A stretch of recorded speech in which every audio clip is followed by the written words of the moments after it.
The concept of archons has fascinated spiritual seekers, mystics, and scholars for centuries. Rooted in ancient texts and esoteric traditions, archons are often depicted as powerful, oppressive beings that control the material world and influence human consciousness. Their role in various belief systems, particularly as described in the Book of Enoch and in Gnostic and Hermetic sources, offers a compelling exploration of the nature of spiritual struggle and liberation. In the Book of Enoch, an ancient Jewish text that is not part of the canonical Bible, the term archon appears as a reference to a group of fallen angels known as the Watchers, who descend to earth and corrupt humanity by teaching forbidden knowledge. These celestial beings, once revered as messengers of God, are shown to be disruptive forces, leading humanity into sin and chaos. This narrative presents archons as agents of control, luring human beings away from divine wisdom and into the traps of material existence. In Gnostic traditions, archons take on a more metaphysical role, often described as intermediaries between the divine realm and the physical world. Gnostics believed that the material world was created by a lower, often malevolent deity known as the Demiurge, who is frequently associated with archons. These entities serve to keep souls trapped in physical bodies, preventing spiritual enlightenment and the return to the divine source. Archons in Gnostic thought are seen as obstacles to the soul's journey toward liberation, embodying the ignorance and falsehoods that shroud human consciousness. Hermeticism, with its roots in ancient Egyptian and Greek mysticism, also addresses the concept of archons in its teachings. Hermetic philosophy posits that the material world is a reflection of higher, spiritual truths, but it is often veiled in illusion. In this view, archons can be seen as forces that perpetuate the illusion of separation between humanity and the divine, keeping people distracted and disconnected from their true nature. Through practices such as alchemy, meditation, and sacred knowledge, Hermeticism offers pathways for transcending these archontic influences and achieving spiritual awakening. In each of these traditions, the archons represent forces that prevent spiritual growth and keep individuals tethered to the mundane material world. The challenge, then, is to recognize these influences and work toward transcending them, whether through mystical knowledge, inner transformation, or divine intervention. The ultimate goal is to break free from the control of archons and rediscover the true nature of reality. Ultimately, the concept of archons serves as a timeless reminder of the spiritual obstacles we face and the potential for transcendence. These ancient texts offer valuable insights into the human condition, encouraging us to seek liberation from the forces that bind us to the physical world and uncover the deeper truths of existence. Hello, Neil. What if the entire system is designed to keep you playing no matter what? So much that even when you think you're rebelling, it might just be another pre-scripted path that ultimately serves the system. How many others? In David Cronenberg's 1995 film Existence, game developer Allegra Geller has come up with a new game that blurs the lines between objective reality and the virtual reality gamescapes players experience while plugged into a biotechnological console via a special bioport. The bioport allows interface between the pod and your nervous system. The way that Existence describes this blurring of the line between reality and simulation feels eerily relevant today. While we're not plugging into grotesque bioorganic VR consoles yet, we are increasingly living in a world where perception is shaped by layers of artificial influence. 1. The narrative over objective reality. In Existence, the characters don't realize they're still inside the game because it feels real. Similarly, in our own world, we are immersed in narratives, media, politics, social media, and corporate interests that shape how we perceive reality.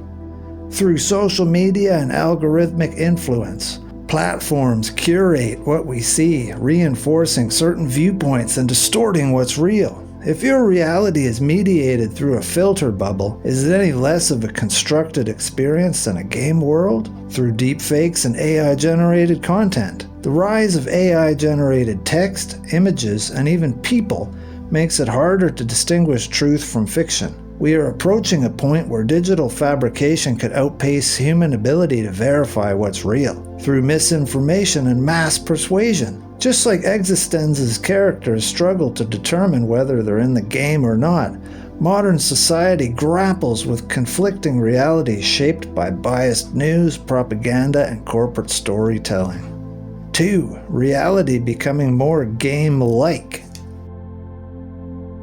In Existenz, reality is layered, interactive, and at times scripted. Our own world is starting to resemble this through the gamification of life. Social media runs on dopamine loops, likes, shares, achievements, similar to gaming mechanics. Political discourse, financial markets, meme stocks, crypto, and even work are designed with game-like reward systems. Augmented and virtual reality. With AR and VR and the metaverse, we are inching closer to persistent digital overlays on the real world, where distinctions between physical and digital existence blur.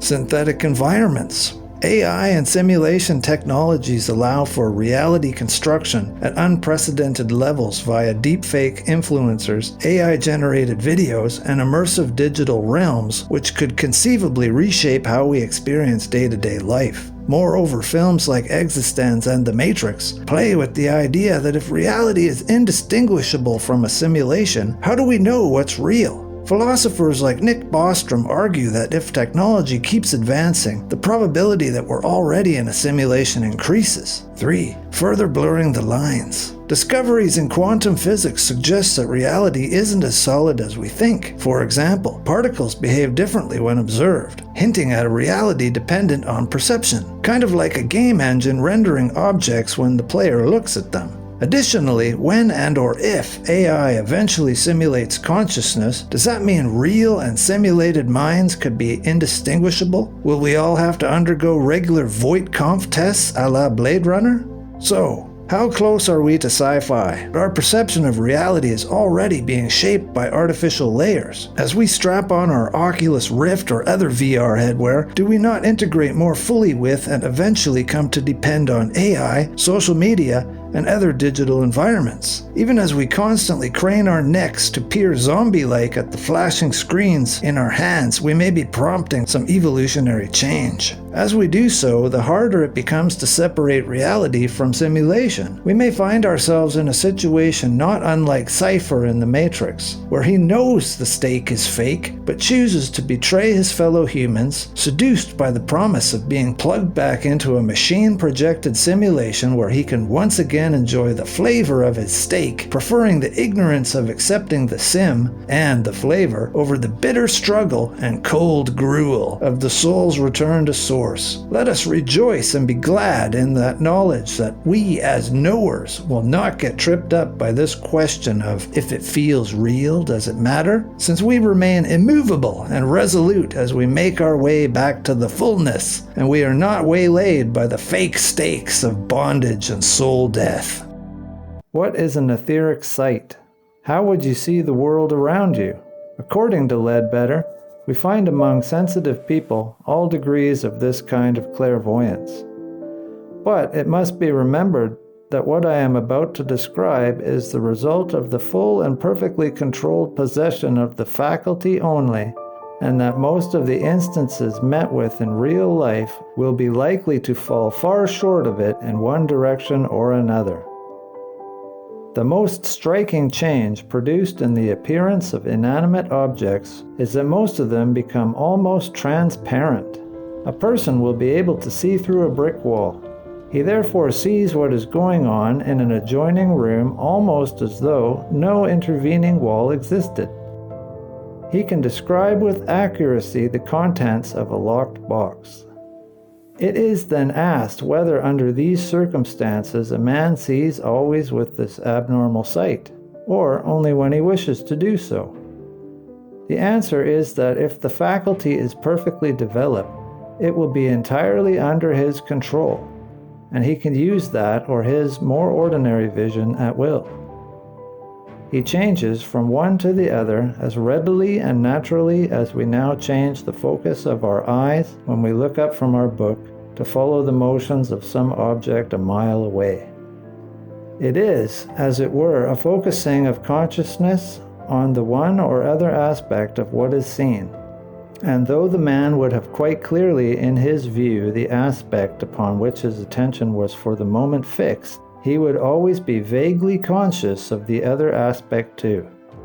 Just as when we focus our sight upon any object held in our hands, yet we vaguely see the opposite wall of the room as a background. Another curious change which comes from the possession of this sight is that the solid ground upon which the man walks becomes to a certain extent transparent to him, so that he is able to see down into it a considerable depth, much as we can now see into fairly clear water. This enables him to watch a creature burrowing underground, to distinguish a vein of coal or metal if not too far below the surface, and so on. The limit of etheric sight when looking through solid matter appears to be analogous to that imposed upon us when looking through water or mist. We cannot see beyond a certain distance because the medium through which we are looking is not perfectly transparent. The appearance of inanimate objects is also considerably altered for the man who has increased his visual powers to this extent. The bodies of men and animals are for him in the main transparent, so that he can watch the action of the various internal organs and to some extent diagnose some of their diseases. The etheric sight also enables him to perceive more or less clearly various classes of creatures, elemental and otherwise, whose bodies are not capable of reflecting any of the rays within the limit of the spectrum as ordinarily seen, i.e., we can't normally see it. Among the entities so seen will be some of the lower orders of nature spirits, those whose bodies are composed of the denser etheric matter. To this class belong nearly all the fairies, gnomes, and brownies, about whom there are still so many stories remaining among Scotch and Irish mountains and in remote country places all over the world. Anyone possessing etheric sight would also be able to perceive the etheric double of man. But since this is so nearly identical in size with the physical, it would be hardly likely to attract his attention unless it were partially protected in trance or under the influence of anesthetics. After death, when it withdraws entirely from the dense body, it would be clearly visible to him. Another fact which could hardly fail soon to thrust itself upon his notice would be the extension of his perception of color. He would find himself able to see several entirely new colors, not in the least resembling any of those included in the spectrum as we presently know it, and therefore, of course, quite indescribable in any terms at our command. And not only would he see new objects that were wholly of these new colors, but he would also discover that modifications had been introduced into the color of many objects with which he was quite familiar, according to whether they had or had not some tinge of these new hues intermingled with the old, so that two surfaces of color, which to ordinary eyes appeared to match perfectly, would often present distinctly different shades to his keener sight.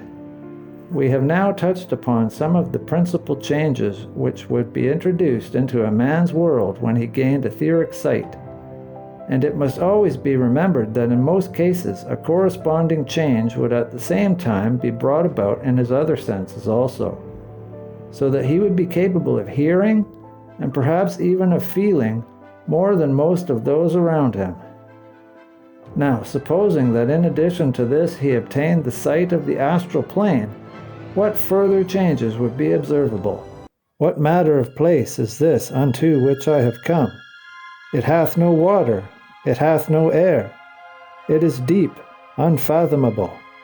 It is black as the blackest night, and men wander helplessly about therein. In it a man may not live in quietness of heart. For the unfortunate entity on that level, it is indeed true that all the earth is full of darkness and cruel habitations. But it is darkness which radiates from within himself, and causes his existence to be passed in a perpetual night of evil and horror. A very real hell, though, like all other hells, entirely of a man's own creation. It was thus described 4,000 years ago in the Egyptian papyrus of the scribe Ani. A theosophical view of hell, taken from Ledbetter and Besant.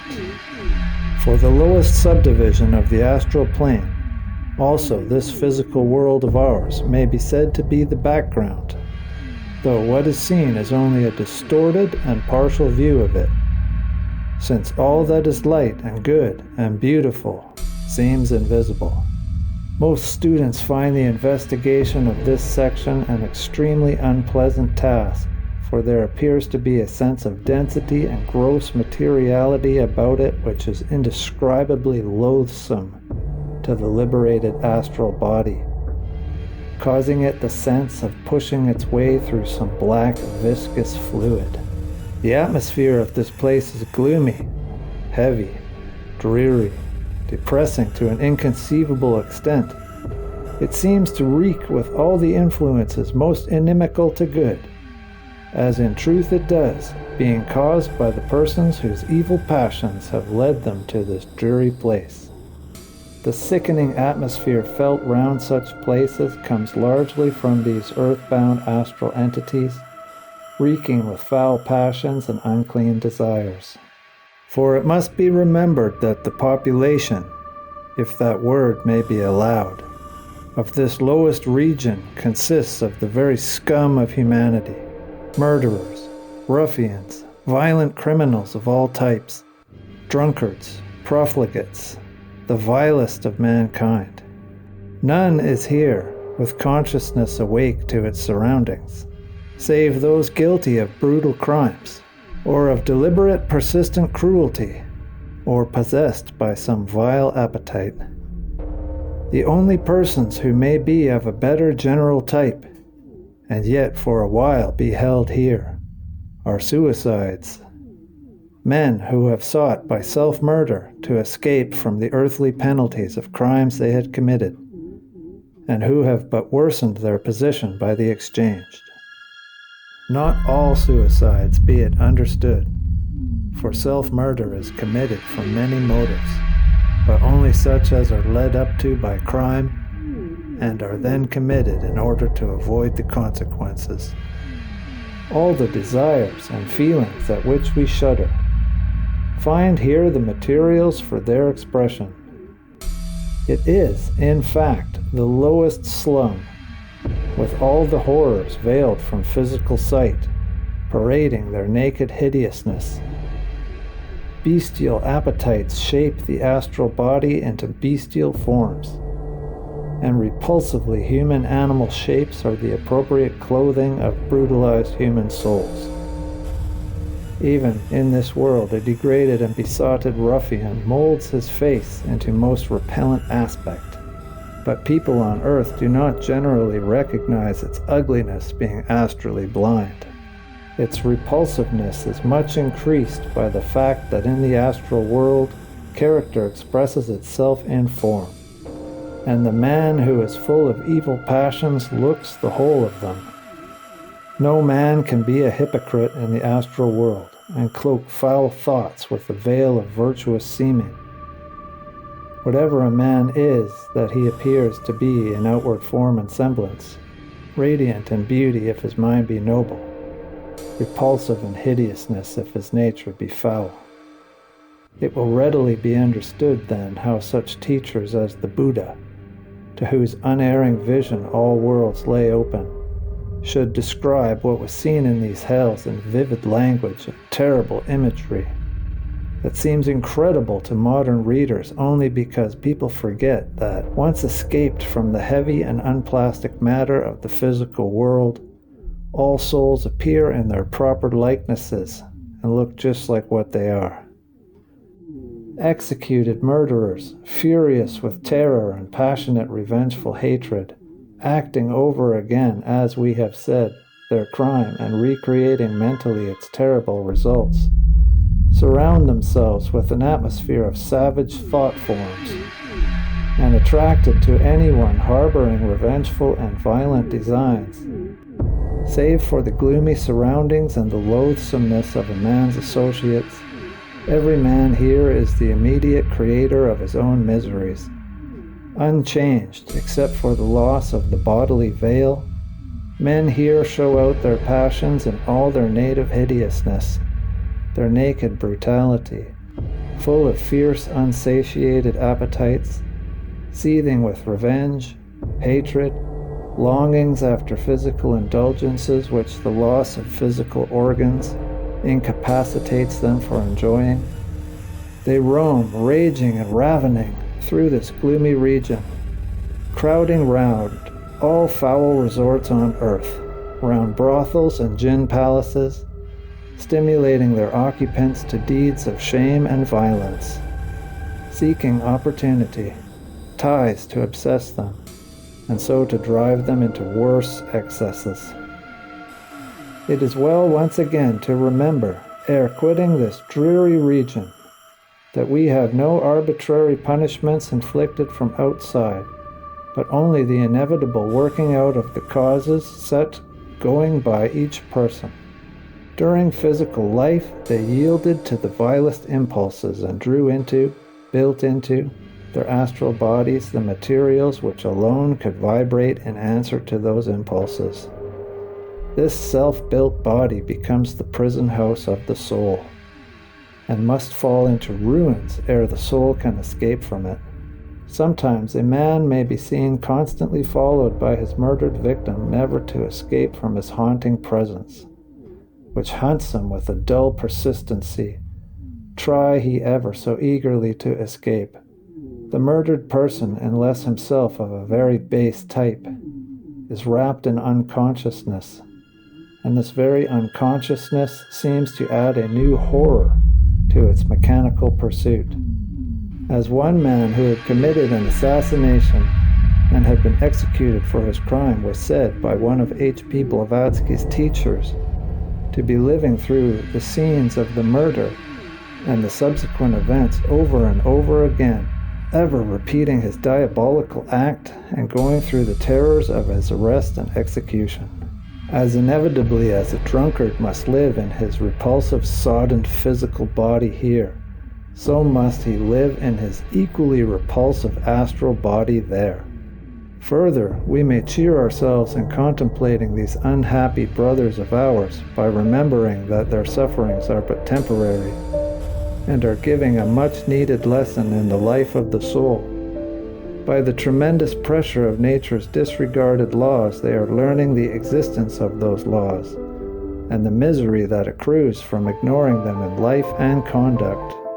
The lesson they would not learn during earth life, whirled away on the torrent of lusts and desires, is pressed on them here, and will be pressed on them in their succeeding lives, until the evils are eradicated and the man has risen into a better life. Nature's lessons are sharp, but in the long run they are merciful, for they lead to the evolution of the soul and guide it to the winning of its immortality. Let's move now to a more cheerful region. According to the Theosophist C.W. Ledbetter, the astral plane, or Kamaloka, has 7 subdivisions. The 7th division stands alone. It is the hell which was described in great detail in our first episode. Divisions 6, 5, and 4 form one class, and Divisions 3, 2, and 1 another. Life in the 6th division is simply our ordinary life on this earth, minus the physical body and its necessities, while as it ascends through the 5th and 4th divisions, it becomes less and less material and is more and more withdrawn from our lower world and its interests. The scenery of these lower divisions, then, is that of the earth as we know it, but seen astrally. We will discuss the astral view in great detail in later episodes. From H.P. Blavatsky's Theosophical Glossary, we read that Kamaloka is the Hades of the ancient Greeks, and the Amenti of the Egyptians, the land of silent shadows. Once there, the recorder, the karmic messenger, reads out his account from the great register, and according to the sentence pronounced, the soul either ascends to the abode of the Pitris, known as Devachan, or descends to a hell, known as Kamaloka, or is reborn on earth in another human form. Cerberus, which came to the Greeks and Romans from Egypt and is the equivalent to the Egyptian Amenti, is the symbol of Kamaloka and its uncouth monsters, the cast-off shells of mortals. The anthroposophist Rudolf Steiner states that after death, the human being first goes through Kamaloka, the purification and the condition in which he gradually gets rid of the habits of earthly life and frees himself from his desires. It is actually only in its first stages that the journey through Kamaloka is often frightening and terrible. Later, the human goes through that period in Kamaloka when he has to purify himself from the more delicate connections with this earthly world. The sojourn in Kamaloka is not only important for the person in question. As we shall see, the activity of human beings in the higher conditions of Kamaloka can also be made use of in the world outside them. After Kamaloka, the human enters into the Devachan. So, if somebody dies at the age of 60, it can be said that he spends 20 years, a third of his past life in. As a rule, therefore, lasts until a human has rid himself of all the desires that still link him with the physical plane. This is one aspect of the period of, but we will study it from still another. Everything is experienced in reverse order. Think of a man who dies at the age of 60 and then comes to the point when, at the age of 40, he gave someone a box on the ear. Now, he experiences everything that the other person experienced. He is literally within the body of the other. The purpose of this is to impart to the soul what the tableau of memory cannot impart, namely, the experiences of pain and joy in retrospect.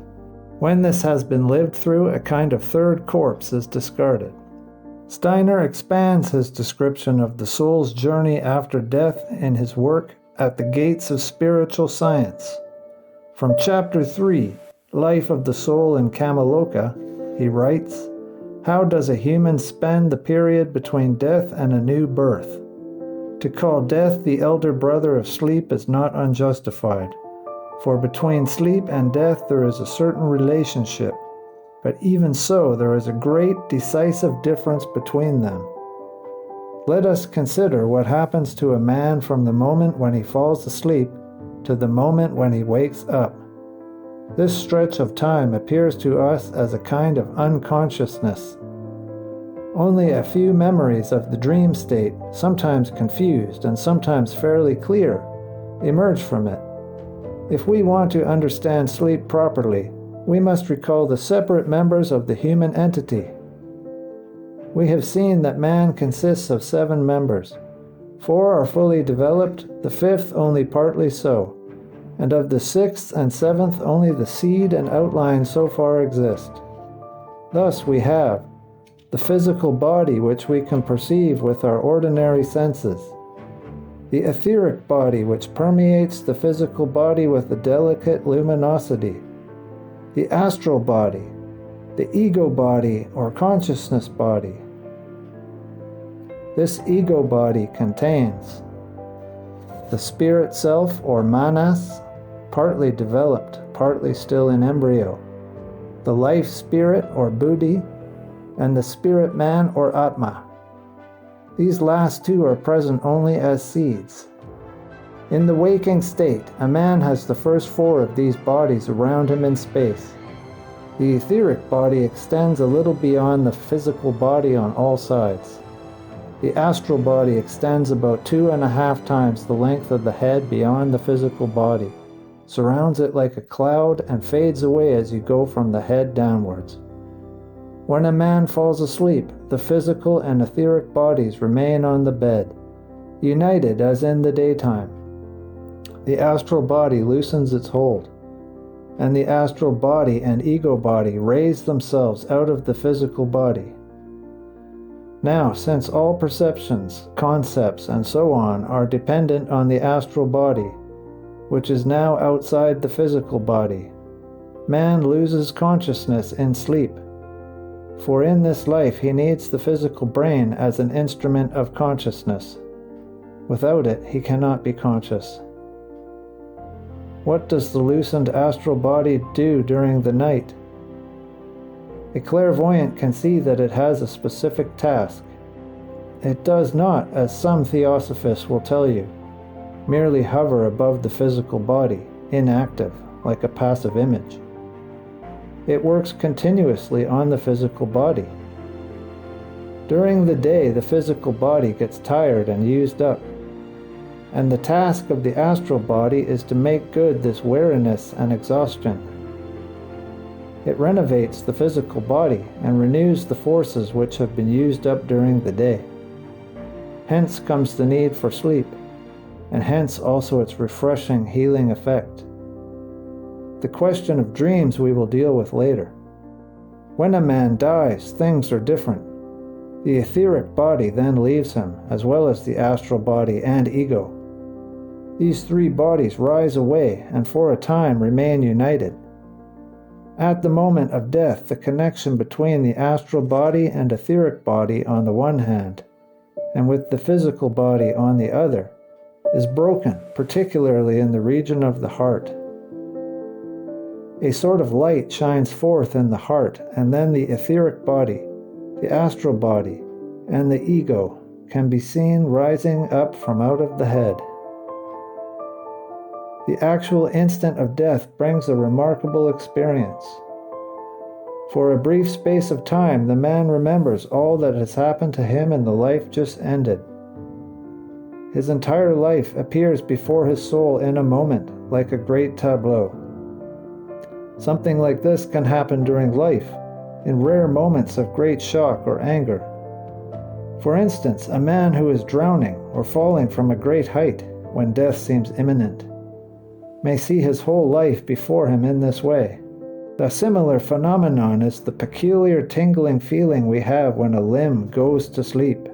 What happens here is that the etheric body is loosened. If a finger, for example, goes to sleep, a clairvoyant would see a second finger protruding at the side of the actual finger. This is a part of the etheric body which has got loose.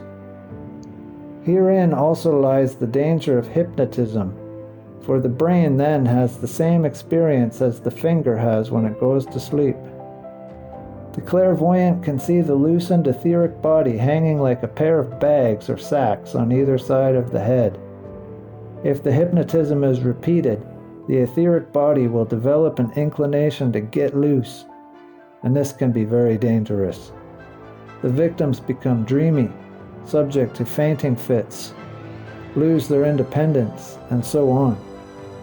A similar loosening of the etheric body occurs when a person is faced with a sudden danger of death. The cause of this similarity is that the etheric body is the bearer of memory. The more strongly developed it is, the stronger a person's faculty of memory will be. While the etheric body is firmly rooted in the physical body, as normally it is, its vibrations cannot act on the brain sufficiently to become conscious, because the physical body with its coarser rhythms remains concealed. Because the physical body with its coarser rhythms conceals them. But in moments of deadly danger, the etheric body is loosened, and with its memories it detaches itself from the brain. and a man's whole life flashes before his soul.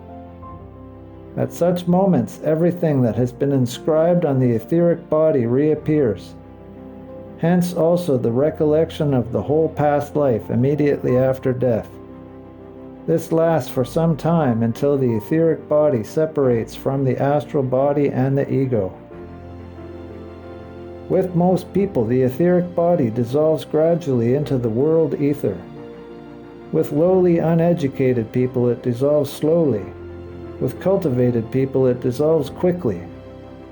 With disciples or pupils, it dissolves slowly again, and the higher a man's development, the slower the process becomes, until finally a stage is reached when the etheric body dissolves no longer. In the case of ordinary men, then, we have two corpses of the physical and etheric bodies. We are left with the astral body and the ego. If we are to understand this condition, we must realize that in his earthly life, a man's consciousness depends entirely on his senses. Let us think away everything that comes to us through our senses. Without our eyes, absolute darkness. Without our ears, absolute silence. And no feeling of heat or cold without the appropriate senses. If we can clearly envisage what will remain when we are parted from all our physical organs, from everything that normally fills our daytime consciousness and enlivens the soul, from everything for which we have to be grateful to the body all day long, we shall begin to form some conception of what the condition of life is after death, when the two corpses have been laid aside. This condition is called Kamaloka, the place of desires. It is not some region set apart. Kamaloka is where we are, and the spirits of the dead are always hovering around us. But they are inaccessible to our physical senses. What then does a dead man feel? To take a simple example, suppose a man eats avidly and enjoys his food. The clairvoyant will see the satisfaction of his desire as a brownish-red thought form in the upper part of his astral body. Now suppose the man dies. What is left to him is his desire and capacity for enjoyment. To the physical part of a man belongs only the means of enjoyment. Thus we need gums and so forth in order to eat. The pleasure and the desire belong to the soul, and they survive after death. But the man no longer has any means of satisfying his desires, for the appropriate organs are absent. And this applies to all kinds of wishes and desires. He may want to look at some beautiful arrangements of colors, but he lacks eyes, or to listen to some harmonious music, but he lacks ears. How does the soul experience all this after death? The soul is like a wanderer in the desert, suffering from a burning thirst and looking for some spring at which to quench it. And the soul has to suffer this burning thirst because it has no organ or instrument for satisfying it. It has to feel deprived of everything, so that to call this condition one of burning thirst is very appropriate. This is the essence of Kamaloka. The soul is not tortured from outside, but has to suffer the torment of the desires it still has but cannot satisfy. Why does the soul have to endure this torment? The reason is that man has to wean himself gradually from these physical wishes and desires, so that the soul may free itself from the earth, may purify and cleanse itself. When that is achieved, the Kamaloka period comes to an end and the man ascends to Devachan. How does the soul pass through its life in Kamaloka? In Kamaloka, a man lives through his whole life again, but backwards. He goes through it day by day with all its experiences, events, and actions, back from the moment of death to that of birth. What is the point of this? The point is that he has to pause at every event and learn how to wean himself from his dependence on the physical and the material, He also relives everything he enjoyed in his earthly life, but in such a way that he has to do without all this. It offers him no satisfaction, and so he gradually learns to disengage himself from physical life.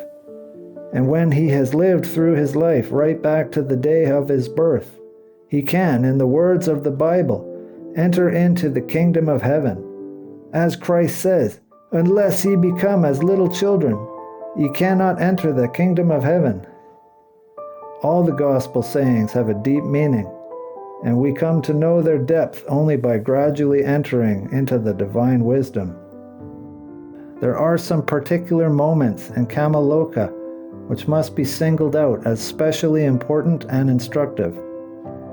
Among the various feelings a man can have as part of his ordinary life is the sheer joy of being alive, of living in a physical body. Hence, he feels the lack of physical body as one of his worst deprivations. We can thus understand the terrible destiny and the horrible torments which have to be endured by the unfortunates who end their lives through suicide. When death comes naturally, the three bodies separate relatively easily. Even in apoplexy or any other sudden but natural form of death, the separation of these higher members has in fact been prepared for well in advance, and so they separate easily, and the sense of loss of the physical body is only slight. But when the separation is as sudden and violent as it is with the suicide, whose whole organism is still healthy and firmly bound together, then immediately after death he feels the loss of the physical body very keenly, and this causes terrible pains. The suicide feels as though he had been plucked out of himself, and he begins a fearful search for the physical body of which he was so suddenly deprived. Nothing else bears comparison with this. You may retort that the suicide who is weary of life no longer has any interest in it. Otherwise he would not have killed himself. But that is a delusion, for it is precisely the suicide who wants too much from life, because it has ceased to satisfy his desire for pleasure, or perhaps because some change of circumstances has involved him in a loss. He takes refuge in death. But Kamaloka is not so hard for everyone. If a man has been less dependent on material pleasures, he naturally finds the loss of his body easier to endure. Even he, however, has to shake himself free from his physical life, for there is further meaning in Kamaloka. During his life, a man does not merely do things which yield pleasure. He lives also in the company of other men and other creatures. Consciously or unconsciously, intentionally or unintentionally, he causes pleasure and pain, joy and sorrow to animals and men. All such occasions he will encounter again as he lives through the Kamaloka period. He returns to the place and moment when he was the cause of pain to another being. At that time he made someone else feel pain. Now he has to suffer the same pain in his own soul. All the torment I ever caused to other beings I now have to live through in my own soul. I enter into the person or animal, and I come to know what the other being was made to suffer through me. Now I have to suffer all these pains and torments myself. There is no way of avoiding it. All this is the process of freeing oneself, not from the working of karma, but from earthly things. A vivisectionist has a particularly terrible life in Kamaloka. It is not for a theosophist to criticize what goes on in the world around him, but he can well understand how it is that modern men have come to actions of this kind. In the Middle Ages, no one would have ever dreamt of destroying life in order to understand it. And in ancient times, any doctor would have looked on this as the height of madness. In the Middle Ages, a number of people were still clairvoyant. Doctors could see into a man and could discern any injury or defect in his physical body. So it was with Paracelsus, for example. But the material culture of modern times had to come, and with it a loss of clairvoyance. We see this particularly in our scientists and doctors, and vivisection is a result of it. In this way we can come to understand it, but we should never excuse or justify it. The consequences of a life which has been the cause of pain to others are bound to follow, and after death the vivisectionist has to endure exactly the same pains that he inflicted on animals. His soul is drawn into every pain he caused. It is no use saying that to inflict pain was not his intention, or that he did it for the sake of science, or that his purpose was good. The law of spiritual life is inflexible. How long does a man remain in Kamaloka? For about 1/3 of the length of his past life. If, for instance, he has lived for 75 years, his time in Kamaloka will be 25 years. And what happens then? The astral bodies of people vary widely in color and form. The astral body of a primitive kind of man is permeated with all kinds of shapes and lower desires. Its background color is a reddish-gray, with rays of the same color emanating from it. In its contours, it is no different from that of certain animals. With a highly educated man, or an idealist such as Schiller, or a saint such as St. Francis of Assisi, things are quite different. They denied themselves many things. They ennobled their desires, and so forth. The more a man uses his ego to work on himself, the more rays will you see spreading out from the bluish sphere, which is his ego center. These rays indicate the forces by means of which a man gains power over his astral body. Hence, one can say that a man has two astral bodies. One part has remained as it was with its animal impulses, the other results from his own work upon it. When a man has lived through his time in Kamaloka, he will be ready to raise the higher part of his astral body, the outcome of his own endeavors, and to leave the lower part behind. With savages and uncultivated people, a large part of the lower astral body remains behind. With more highly developed people, there is much less. When, for example, a Francis of Assisi dies, very little will be left behind. A powerful higher astral body will go with him, for he will have worked greatly on himself. The remaining part is the third human corpse, consisting of the lower impulses and desires which have not been transmuted. This corpse continues to hover about in astral space and may be a source of many dangerous influences. This, too, is a body which can manifest in spiritualistic seances. It often survives for a long time and may come to speak through a medium. People then begin to believe that it is the dead man speaking, when it is only his astral corpse. The corpse retains its lower impulses and habits in a kind of husk. It can even answer questions and give information, and can speak with just as much sense as the lower man used to display. All sorts of confusions may then arise, and a striking example of this is the pamphlet written by the spiritualist Langsdorff, in which he professes to have had communications with H.P. Blavatsky. To Langsdorff, the idea of reincarnation is like a red rag to a bull. There is nothing he would not do to refute this doctrine. He hates HPB because she taught this doctrine and spread it abroad. In his pamphlet, he purports to be quoting HPB as having told him not only that the doctrine of reincarnation was false, but that she was very sorry ever to have taught it. This may indeed be all correct, except that Langsdorff was not questioning and quoting the real HPB, but her astral corpse.